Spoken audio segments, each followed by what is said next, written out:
আপনি কি আপনার মার দিকে লক্ষ্য করেছেন? হ্যাঁ, করি তো, মাকে তো অনেক ভালোবাসি।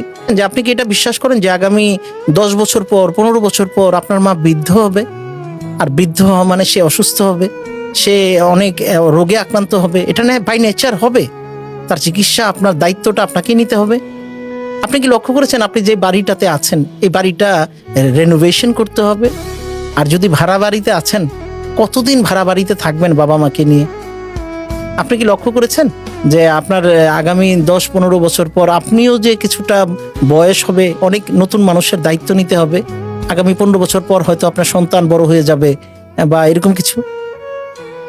স্যার এগুলো তো ভাবিনি। আমি বলছি, এটাই তো মোটিভেশন। আপনার তো বাইরের মোটিভেশনের দরকার নাই, আপনার প্রয়োজন হচ্ছে এই পৃথিবীর সবচেয়ে বড় মোটিভেশন। আমরা এমন গাধা টাইপের মানুষ, আমরা আমাদের নিজেদের প্রয়োজনটাকে ভুলে থাকি।